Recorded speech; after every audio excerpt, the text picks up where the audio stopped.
ആശാണ് അല്ലെങ്കിൽ ബാലു ഉണ്ടാകുന്ന സമയത്ത് ഇങ്ങനൊരു ചർച്ച ഉണ്ടായിരുന്നു. അവന് വലിയൊരു ആഗ്രഹമായിരുന്നു ഇവിടുത്തെ ജനങ്ങളെ തിയേറ്റർ കൾച്ചർ പഠിപ്പിക്കാൻ. അന്ന് ഞാനും ബാലുവും നമ്മുടെ പാർട്ട്ണർ രാജമൂർത്തി ഞാൻ നേരത്തെ പറഞ്ഞത് ജിസിം രാജ എന്ന് പറഞ്ഞു.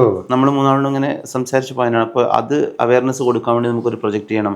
അപ്പം ഞാൻ ഇന്ന് ലാലേട്ടൻ സംസാരിച്ചൊരു കാര്യമാണ്. അത് ഉണ്ടായാൽ വളരെ നല്ലതാ. നമ്മുടെ നാട് അതിന് പറ്റിയ നാട് വന്നു, നല്ല നാടാണ്. കാരണം ഒരുപാട് കാര്യങ്ങൾ നമുക്കത് അത് എന്ത് രീതിയിലേക്കും നമുക്ക് ആൾക്കാരിലേക്ക് എത്തിക്കാൻ എളുപ്പമാണ് ഒരു ലൈവ് തിയേറ്റർ. അതിന് കൊടുക്കാൻ പറ്റുന്ന കുറേ മാജിക് ഫീലിങ്ങുകൾ ഉണ്ട്. ഒരു ക്ലീൻ എന്റർടൈൻമെന്റ് നമ്മുടെ നാട്ടിലില്ല. അതാണ് ഇവിടുത്തെ ഏറ്റവും വലിയ ട്രാജഡി. നിങ്ങൾ ഉദ്ദേശിച്ചത് ഇൻസോമിയ അല്ലാതെ വേറെ ഇല്ല എന്നാ? പൊതുവെ അല്ല നമ്മള് ഓക്കെ ഇത് ഞാൻ ഇൻ ജനറൽ പറഞ്ഞതാണ്. ഉണ്ടായിരുന്നില്ല എന്നാണ് ഉദ്ദേശിച്ചത്. ഉണ്ടായിരുന്നില്ല.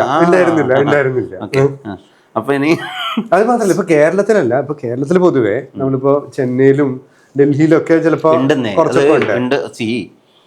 അതാണ് പറഞ്ഞത്, ജനങ്ങൾക്ക് കുറച്ചുകൂടെ അവയറായിട്ടുണ്ടെങ്കിൽ ഒരു തിയേറ്ററിലേക്ക് എത്താനും അതെത്തേണ്ട കാരണവും ഇപ്പോൾ അവർ പറയപ്പോഴും ആൾക്കാർ പൈസ അല്ല ഒരു സിനിമക്കോ അല്ലെങ്കിൽ ഒരു സംഭവത്തിൽ ഇതിലേക്ക് ഇങ്ങനത്തെ ഷോസിലേക്ക് കൊടുക്കുന്ന അവരുടെ സമയമാണ്. ഇത്രയും സമയം അവരിയ്ക്കുക, ഒരു ആർട്ടിക്കിൾ ഡ്രൈവ്, ഒരു പല കാര്യങ്ങൾ മാറ്റി അല്ലേ, അങ്ങനെ എല്ലാവർക്കും എൻ്റർടൈൻമെൻറ്റ് കണ്ടുപിടിക്കാൻ ഒരു സ്ക്രോളിൻ്റെ ആവശ്യം പോലും ഇല്ലാത്തൊരു സമയത്ത് അവരുടെ എൻ്റർടൈൻമെൻറ്റ് സെലക്ട് ചെയ്യാൻ 100 ഓപ്ഷനുള്ള സമയത്ത് അവരാഴത്തേക്ക് എത്തിച്ച് അത് ശ്രമകരമായിട്ടുള്ള കാര്യം തന്നെയാണ്.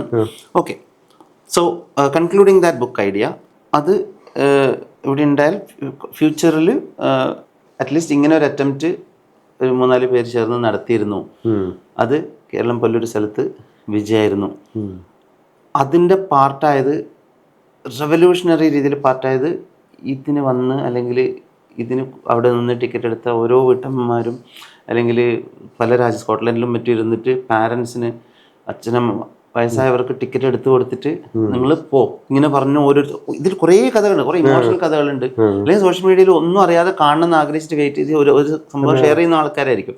അവിടെ ഇങ്ങനത്തെ എക്സ്പീരിയൻസ് ഒക്കെ ചെയ്തിട്ട് ഇവരെല്ലാവരും ഇതിന്റെ പാർട്ടാണ്. അതായത് അവരറിയുന്നില്ല ഇത് ഇത്രയും ഓഫ് ബീയിങ് എനിത്തിങ്, ഇങ്ങനത്തെ ഒരു കാര്യം ചെയ്യുമ്പോൾ ഇതിനൊരു ആഫ്റ്റർ എഫക്റ്റ് ഭയങ്കരമായിട്ടുണ്ടാവും. ഓക്കെ, നിങ്ങളൊരു 350 സ്പീഡിൽ ഇങ്ങനെ കാർ ഓടിച്ചിട്ട് നിൽക്കുമ്പോൾ പതിയെ ഒന്ന് ബ്രേക്ക് ഔട്ടിയാലും പ്രശ്നമാണ്. അപ്പം അത്ര സ്പീഡിൽ പോകുന്നുണ്ടെങ്കിൽ you have to be really super careful. And ഇപ്പം ഞാനത് എൻജോയ് ചെയ്ത് തുടങ്ങുന്നുണ്ട് എന്നുള്ളതാണ് ഇതിൽ ഏറ്റവും ഡേഞ്ചർ. കിട്ടിയോ? എനിക്ക് 2 എക്സ്ട്രീമേ അറിയുള്ളൂ. അപ്പോൾ അതിൻ്റെ വലിയതെന്തോ വരാനുണ്ടെന്ന്.